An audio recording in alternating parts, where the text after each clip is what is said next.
오늘 우리는 추수감사주일로 지킵니다. 추수감사주일. 추수감사절은 여러분 원래 성경에 안 나오는 거 알죠? 구약의 절기랑은 상관이 없습니다. 추수감사절. 목사님 이게 무슨 소린가? 놀라시는 분들이 있을지 모르겠어요. 여러분 그동안 이 추수감사절에 대한 유래를 여러 번 들으셨을 거예요. 그렇죠? 매년 추수감사 올 때마다 이게 어디서 유래됐습니다. 그렇죠? 다시 한번 제가 조금 간략하게 설명을 드리면 이 추수감사절은 1620년에 영국에 있었던 청교도들이 있어요.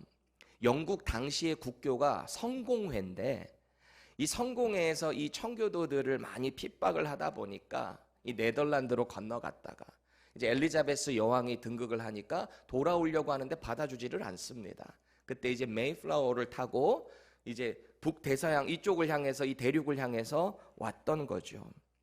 그때 아메리카 대륙에 정착하게 되면서 이 추수감사절이 시작이 되는데 이 당시 메이플라워를 타고 이 땅에 내렸던 선조들 중에 한 100여 명 정도가 됐나 봐요.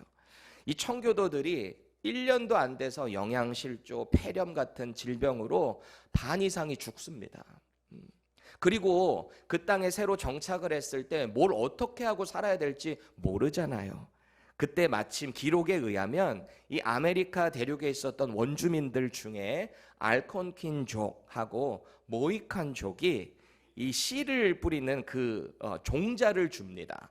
그리고 옥수수를 어떻게 농사해야 되는지 기법을 알려줘요. 감사한 일이죠. 그렇게 돼서 1년이 지나고 추수가 이렇게 됐을 때 이 신앙을 지키기 위해 자유를 위해서 온 사람들이 청교도들이 하나님께 감사를 하게 됩니다. 동시에 자기들에게 이 기술을 전수해 준 그 원주민들도 초청을 해요. 그래서 같이 하나님께 음식을 나누며 가졌던 축제가 추수감사절의 유래입니다. 그때의 날이 마침 11월 마지막 주 목요일이었던 거죠. 이때 원주민들이요 빈손으로 오지 않았습니다. 5마리의 사슴을 잡아가지고 오고요. 또 주변에 이 칠면조들이 이 터키들이 많이 널려 있으니까 터키들을 많이 잡아가지고 왔어요. 그래서 이 사람들이 하나님께 감사하며 바베큐를 해 먹었던 날, 그게 추수감사절의 유래죠. 보세요. 하나님께 감사하고 이웃과 사랑을 나눴던 아주 아름다운 신앙의 유산 아닙니까? 그게 추수감사절의 유래다. 그런데 제가 아까 서두에 말씀드린 것처럼 이 추수감사절은 구약에 있는 절기와는 전혀 상관이 없습니다. 그럼 교회들은 왜 매년 이 추수감사절을 성경의 절기처럼 지키고 있는가? 질문을 가져볼 필요가 있는 거예요. 추수감사절은요, 이스라엘에게 하나님께서 율법으로 정하셨던 이 3대 절기, 그것과 비교를 해볼 때 공통점이 있어요. 그게 뭘까요? 감사입니다. 감사. 추수감사절도 신앙의 아름다운 유산이에요. 근데 이스라엘에게 명렬됐던 이 3대 절기, 그것에도 연관이 됐는데 감사다.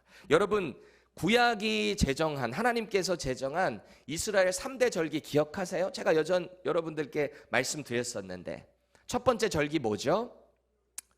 유월절. 유월절이 뭘 기념하는 겁니까? 출애굽을 인도하신 하나님께 감사하는 것, 그것이 유월절이에요. 하나님의 그 기적을 고백하며 하나님의 인도하심을 감사하는 것, 해방을 인도하신 하나님께 감사하는 것, 양의 피를 발라서 자기들이 죽었어야 되는데 그것으로부터 구원해 주신 하나님께 감사하는 것, 유월절입니다. 또 그 다음에 오순절이 있죠. 유월절을 기준으로 해서 7주가 지나요. 그러면 77에 49죠. 그래서 그것을 가리켜 원래 뭐라 그래요? 77절이라고 해요. 6월절을 중심으로 7주가 지나면 77절. 바로 그 다음날 49 더하기 1은 얼마게요? 50. 그래서 그날을 오순절이라고 합니다. 오순절도 역시 어떤 날이에요? 하나님께 역시 인도하심에 감사드리며 오순절도 하나님께 영광 올려드리는 절기죠. 그 다음에 있는 절기가 유대력으로 볼 때 1년의 가장 마지막에 있는 절기입니다. 이게 뭐냐면 초막절입니다. 초막절. 수장절이라고도 해요. 이게 뭐냐면 1년 동안 감사의 그 곡식을 모아서 겨울을 준비하며 저장해 놓는 거예요. 수장절이라고도 하고, 이날에는 역시 또 초막절이 왜 초막절이냐? 출애굽 때의 그날을 기억하며 광야에서 지냈던 날을 기억하며 하나님 감사합니다. 초막을 지어서 거기 안에서 일주일 동안 지내면서 하나님을 예배하는 날. 초막절. 이 세 개의 절기가요, 다 하나님의 감사와 연결되어 있다라는 사실입니다. 그러니까 우리가 하나님께 예배한다는 것, 모든 것들이 다 감사로부터 시작되잖아요. 지금은 우리가 구약시대가 아니기 때문에 그 감사의 개념을 알고 우리가 초막절 지키지 않잖아요. 우리가 유월절을 뭐 특별히 지키지 않습니다. 그 모든 절기에 감사를 담아서 우리 이 예배 가운데 하나님께 영광 올려드리는 거죠. 추수감사절도 감사를 중심으로 드린다. 그렇게 생각해 보게 될 때 우리가 예배한다라고 하는데, 지금 여러분이 이 자리에 앉아서 하나님을 예배한다고 하는데 내 안에 감사가 없다? 그게 진정한 예배인가? 고민을 해보셔야 돼요. 예배한다라고 하면서 내 안에 걱정, 근심이 가득 차 있어. 목사님을 쳐다보고는 있지만 속으론 다른 생각을 하고 있어. 저를 보면서 설교를 듣는 척하면서 끝나고 오늘 점심은 뭐가 나올까? 뭐 이런 고민을 한다거나, 빨리 끝나고 어딜 가야 되는데 이런 생각을 한다거나 될까요? 여러분, 우리가 하는 모든 예배는 나를 구원하신 하나님께 감사함으로 시작돼요. 오늘도 나에게 이 호흡을 허락하신 하나님께 감사함으로 예배를 하는 거예요. 저 원수 같은 인간 내 옆에 있는데 저 인간이 있음을 통해서 내가 살아있음을 알게 해주신 하나님께 또 감사하는 거예요. 나를 훈련시켜 주신 하나님께 감사하는 거예요.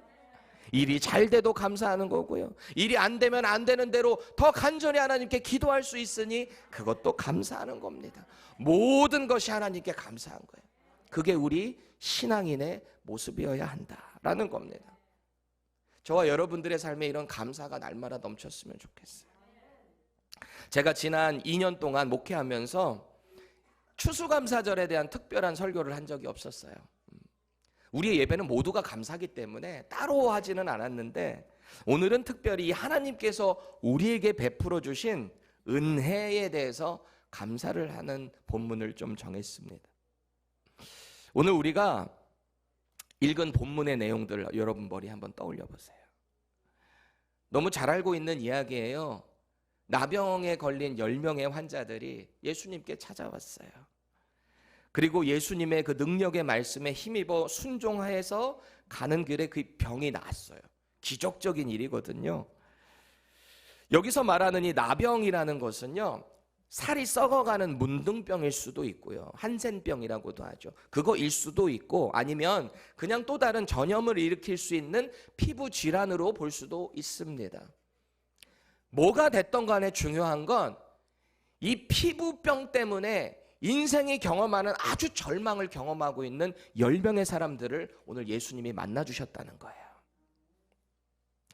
그리고 오늘 본문을 보니까 이들은요, 예수님의 말씀에 순종해서 가는 길에 나음을 얻었다고 했잖아요. 기적이잖아요.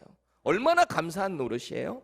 그런데 이 10명 중에 한 명만 예수님께 돌아와서 감사했다, 경배했다, 그런 얘기를 하고 있습니다.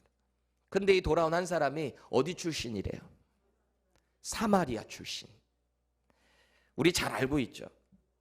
이 유대인들에게 있어서 사마리아 사람은 원래 같은 동족이에요. 이스라엘 하나였단 말이에요. 12지파 이스라엘이라고 했잖아요. 근데 여기서 정치적인 문제 때문에 북이스라엘 10개 지파와 남쪽의 2개, 유다와 베냐민 지파 2개가 나눠졌어요. 남유다. 원래 하나의 민족인데 나눠졌다는 말이죠.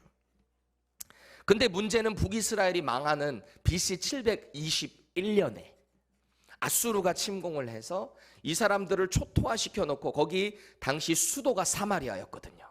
초토화시키고 다 죽이거나 포로로 끌고 갑니다. 그리고 거기에 미천한 사람들 남겨둬요. 그리고 자기 아수르에 있는 지역의 사람들을 강제 이주시킵니다. 여기로. 그렇게 시간이 지나면 누가 나와요? 이 사람들끼리 결혼을 해서 혼혈족이 나오게 되어 있죠. 유대인들에게 있어서 이스라엘과 이방인이 섞였다?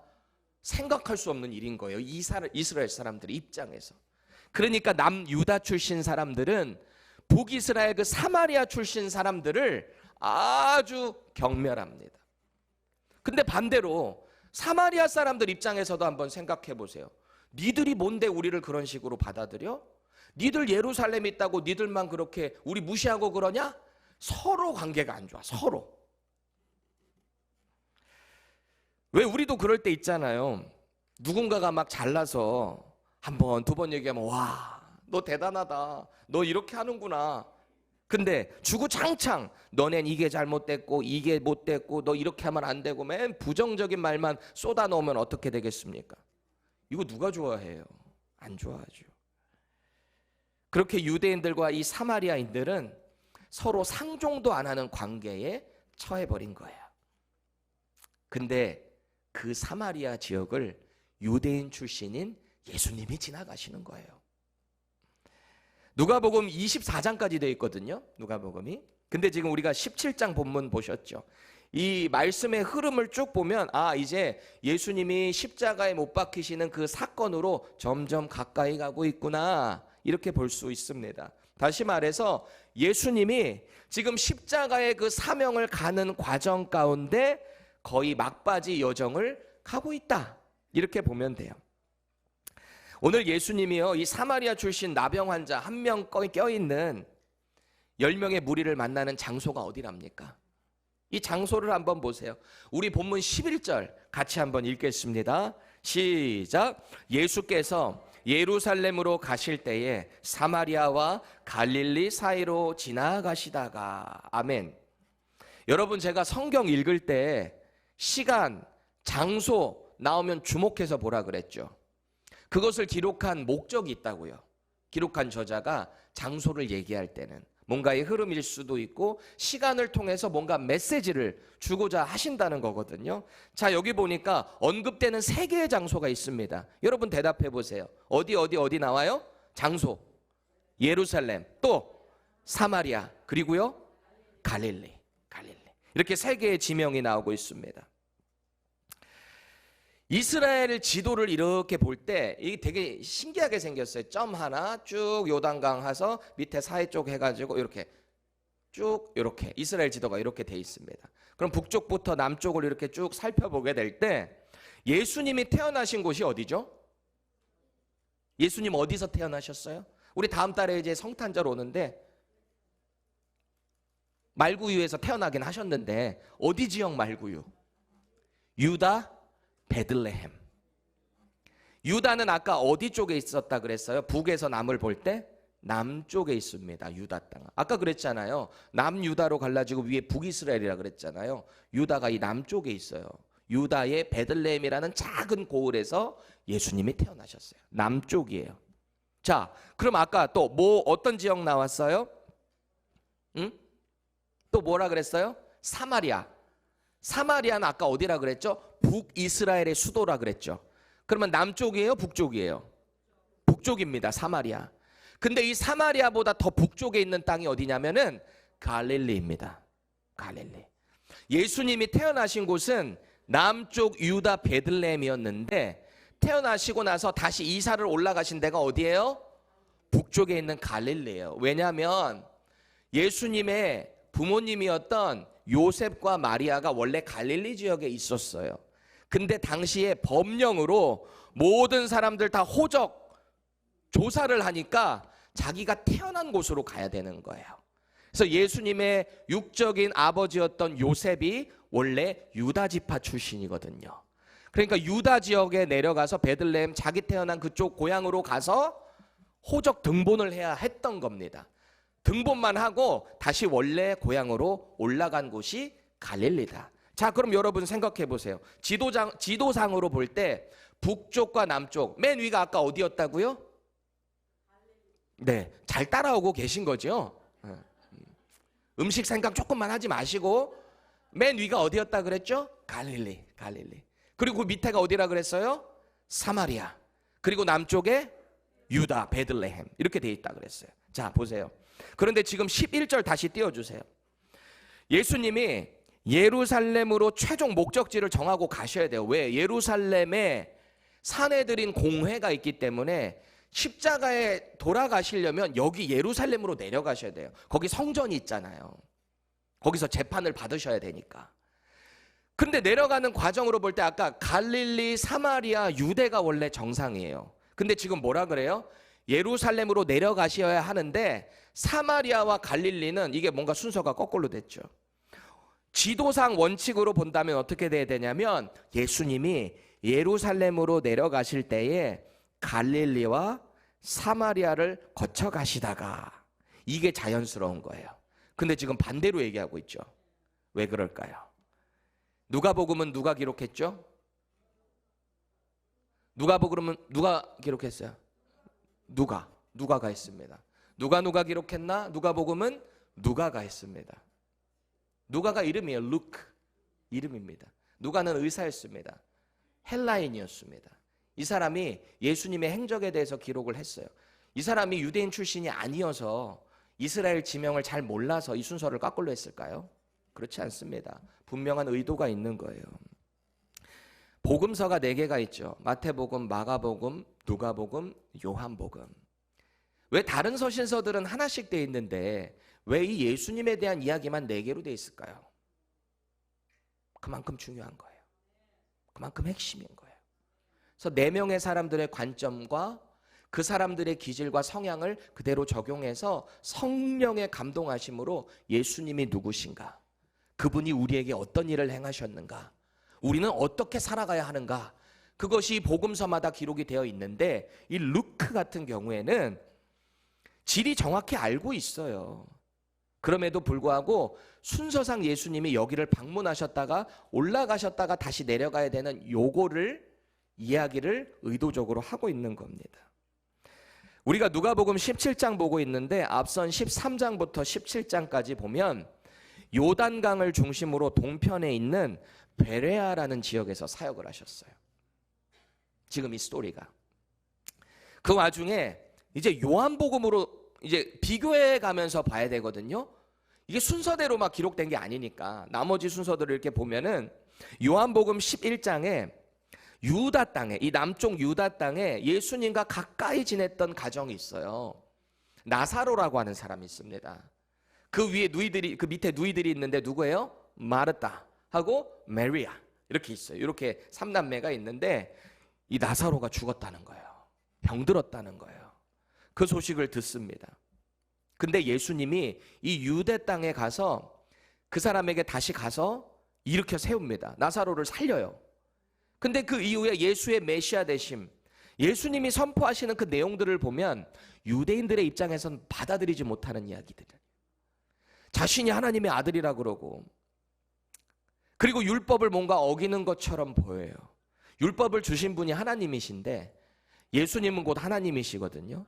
율법을 완성시키기 위해 이 땅에 오셨는데요. 유대인들이 그걸 몰라요. 받아들이지를 않아요. 그러니까 예수님을 얼마나 힘들게 하던지 예수님이 아직은 때가 아니었기 때문에 잠깐 위쪽으로 피신하실 수밖에 없었어요. 자, 근데 유대인들이 아까 누구랑 상종하지 않는다 그랬죠? 사마리아 사람들. 그러다 보니까 예수님이 제자들과 함께 잠깐 북쪽으로 피신하려고 했던 유대 땅에서 잠깐 북쪽 어디였어요? 사마리아 땅으로 올라가실 수밖에 없었던 겁니다. 그래서 오늘 누가는 본문 11절에서 사마리아와 갈릴리 사이로 올라가셨다가 이 예루살렘 남쪽 유다를 중심으로 위쪽 사마리아 갈릴리 그 중간 지점 쪽에 올라가셨다가 다시 예루살렘으로 내려가시는 그런 그림을 보여주고 있는 거죠. 잘 따라오고 계시죠? 이해가 안 되시면 나중에 유튜브 꼭 한번 다시 들으시고 정리를 하시면 좋아요. 이 지리적으로 그러셨구나. 그래서 이렇게 거꾸로 기록을 했구나. 신기한 것을 발견하게 될 겁니다. 자, 그런데 이 사마리아인들이 조금 있는 지역에 이 마을에 유대인 출신들도 나병 환자들이 여기 있었던 거예요. 외면당한 사람들이잖아요. 공동체 안으로 들어갈 수 없는 사람들이잖아요. 근데 그 중에 사마리아 출신도 껴있는 겁니다. 아마 이 사람들도 예수님이 누구신지 다 소문 들어서 알고 있을 겁니다. 아까 그랬죠. 이제 지금 17장을 얘기하니까 예수님이 이제 마지막 전도 여정이라 그랬잖아요. 그동안에 예수님이 행하셨던 수많은 기적의 이야기들, 이 사람들도 다 들어서 알고 있을 겁니다. 예수님이 병든 환자들을 어떻게 고치셨는지, 38년 된 안진뱅이 어떻게 일어났는지, 12년 피가 마르지 않는 부인병, 혈류병에 걸린 여인이 예수님의 옷자락을 만지고 어떻게 회복이 되었는지, 수많은 맹인들이 어떻게 눈을 뜨게 됐는지, 그런 이야기들을 다 소문으로 들어서 알고 있었을 거예요. 소문을 들었다는 거죠. 저도 이제 여기서 담임 목회를 한 지 3년 차에 접어들었습니다. 정말 시간 빠르죠. 엊그제 온 것 같은데 벌써 3년 차에 접어들었어요. 지난 2년 동안 우리 교회에 역사하신 하나님의 수많은 그 일들이 이 지역에 잘 소문이 났는지 모르겠습니다. 우리 안에서는 정말 많은 기적의 이야기들이 있거든요. 아마 그 소문들을 생각해 보면 저 펜사콜라 미젤 침례교회 사모님, 목사님 어떻다더라 뭐 이런 소문들도 분명히 있겠죠. 저렇다더라 뭐 저렇다더라 잘생겼다더라 뭐. 여러분들이 소문을 내고 다니셔야죠. 분명한 어떤 소문이 있을 겁니다. 또 우리 교회 유튜브 채널을 통해서 설교를 듣는 분들도 있을 거예요. 저번에 이 지역에 장로교회 있잖아요. 장로교회 담임 목사님이 조건수 목사님이 담임 목사로 이제 위임되시는 날에 우리 연합으로 같이 또 축복하고 하는 시간에 제가 방문을 했습니다. 찾아갔어요. 근데 저는 잘 모르는데 저를 알아보시는 분들이 꽤 있더라고요. 거기 이제 뭐 여기 지역에서 오신 분들이 있으니까. 근데 어떤 분이 갑자기 저한테 그래요. 이렇게 환하게 웃으시더니 목사님 살 빠지셨죠? 저한테 그러는 거예요. 그때 당시 제가 조금 진짜 살이 좀 빠졌거든요. 여러분들은 못 느끼겠지만 좀 빠졌었어요. 그래서 제가 어떻게 하셨어요? 그랬더니 목사님 제가 월요일마다 목사님 설교 듣고 있어요.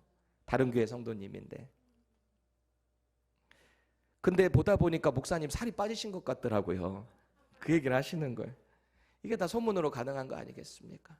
이 미천한 저 같은 사람도 이 지역에서 이런 소문이 나는데 예수님이면 어땠을까? 당시 수많은 기적과 수많은 팔로워들이 예수님을 따르고 있어요. 예수님을 보며 저분은 도대체 누구지? 어떻게 저분이 말씀하면 이런 병자들이 일어나는 거지? 어떻게 자연 만물도 꾸짖으시니까 바다가 잠잠해져 버리지? 그런 소문들 다 나 있을 거 아닙니까? 얼마나 많은 사람들에게 소문이 퍼져 있었겠어요. 특히 이렇게 병든 사람, 오늘 나병 환자 10명에게 그 소문이 얼마나 간절하게 들려왔을까요? 그래서 이 사람들의 소원이 있다면 그 예수님 나 한번 만나보고 싶다. 예수님 한번 만나보고 싶다. 오늘 아침에 이렇게 교회를 나오는데 이 지역에 또 수많은 홈리스들 많이 계시잖아요. 아내랑 그랬어. 저 사람들이 예수님을 만나면 어떻게 삶이 변할까? 우리가 해주는 건 분명히 한계가 있을 텐데 예수님을 만나면 저 인생의 소망이 달라질 텐데 간절히 기도를 했어요.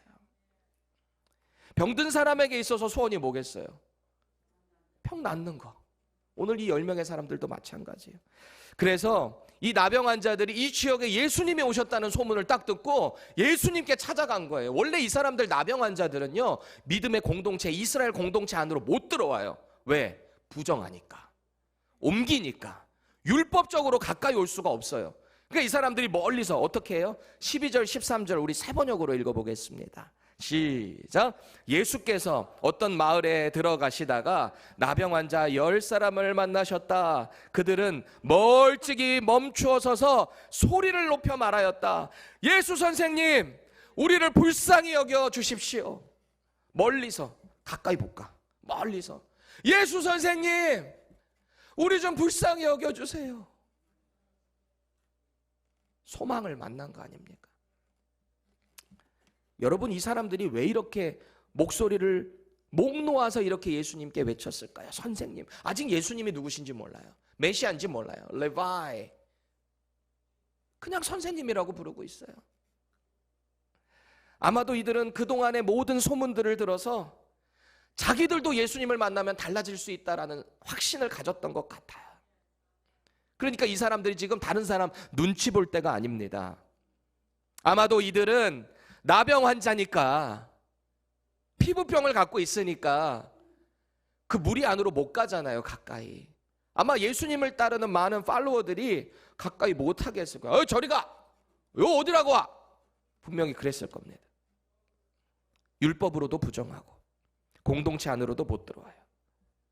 그러니까 이들은 멀리서 예수님을 향해 외칠 수밖에 없었어요. 얼마나 절박했을까요? 얼마나 간절했을까요? 예수님 만나고 싶어서. 저와 여러분도 죄 가운데 허우적거렸던 사람들 아닙니까?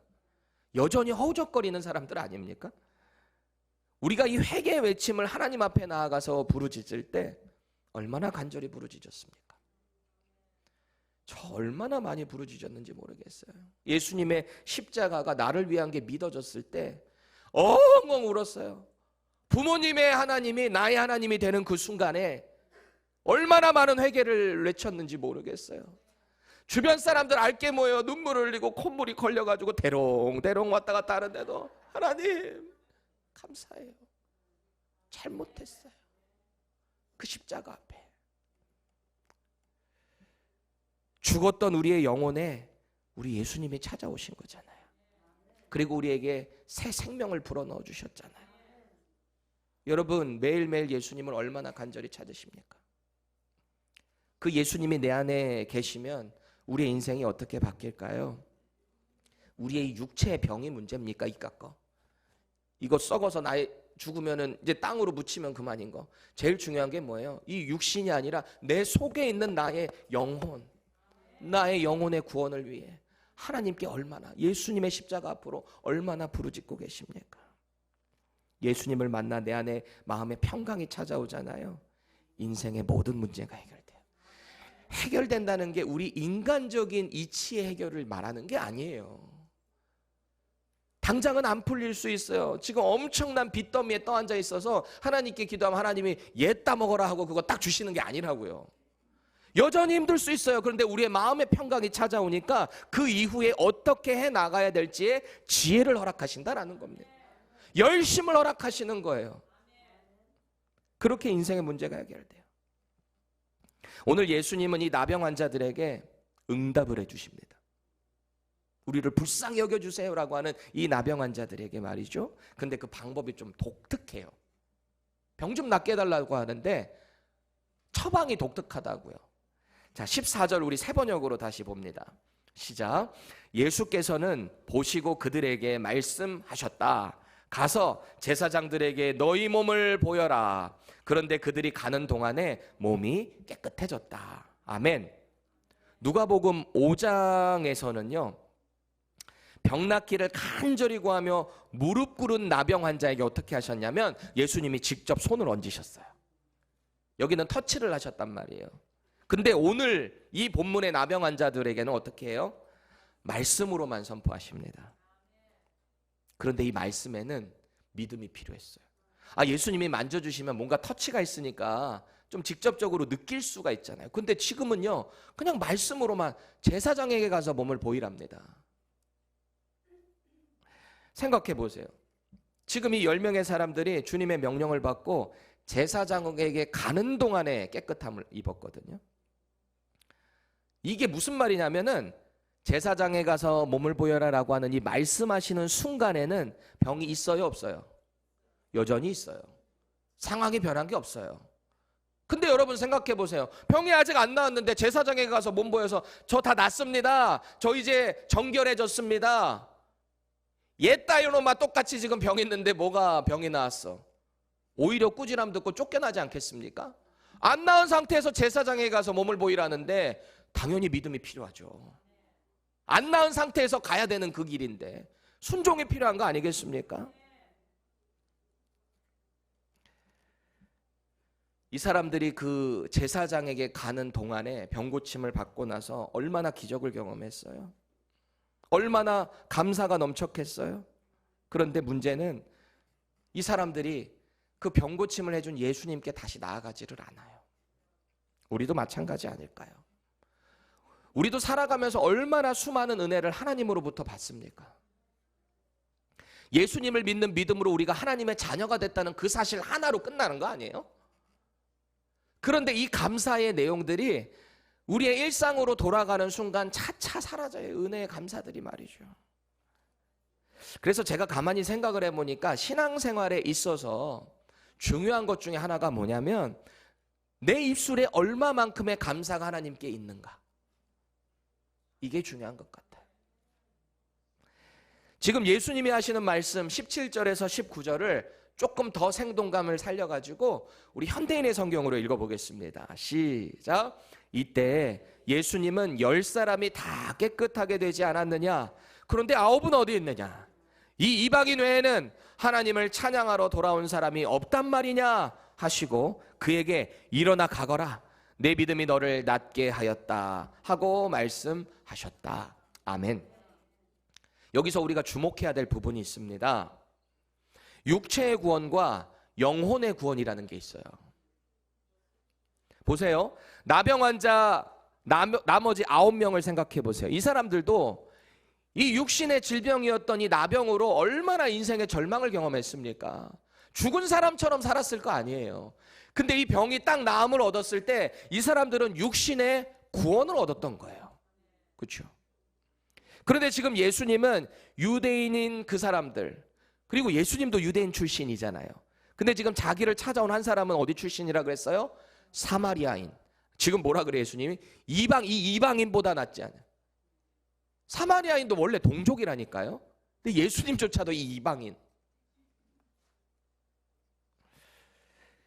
유대인인 모든 사람, 하나님의 백성, 자기들이 선민이라고 하는 이 사람들은 하나님께 오히려 감사하지를 않는데 이방인 출신, 사마리아인은 하나님께 감사하고 있구나.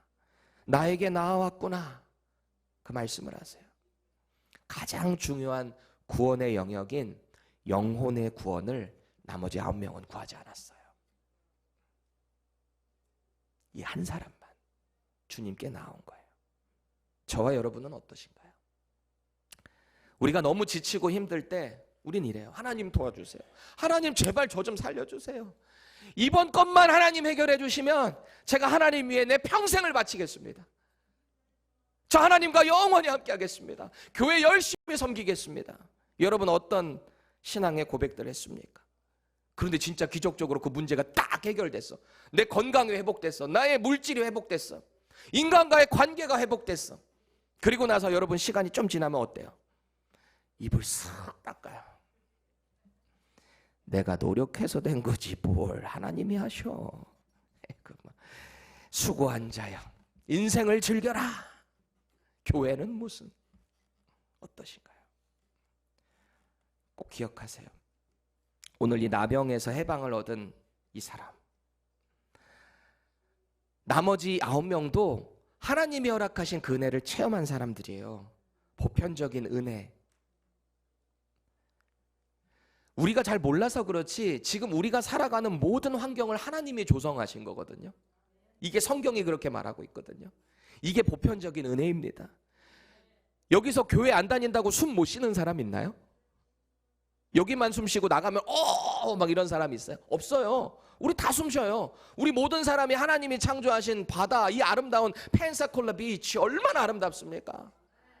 신기한 게 펜사콜라에 사는 사람들은 펜사콜라 비치가 제일 예쁘다 그러고, 너바에 사는 사람들은 너바 비치가 제일 예쁘다 그러고, 데스인 사는 사람들은 데스인 제일 예쁘다 그러고, 다 같은 바다인데 난 그게 신기하더라고. 저는 달라스에서 와서 그런지 모르겠는데 다 똑같은 바다인데 특징은 있지. 약간씩 차이는 있는데 이게 다 하나님이 주신 보편적인 은혜예요. 우리 이거 다 누릴 수 있는 거잖아요. 그런데 영혼의 해방, 이 영혼의 구원은 하나님의 특별한 은혜를 입은 자들만 경험할 수 있어요. 예수님이 나를 위해 무엇을 하셨는지를 하나님이 허락하신 그 믿음을 소유한 자만 믿을 수 있어요. 그래서 이 세상의 많은 사람들에게 예수님의 복음을 전했을 때 안 믿어지는 이유가 그겁니다.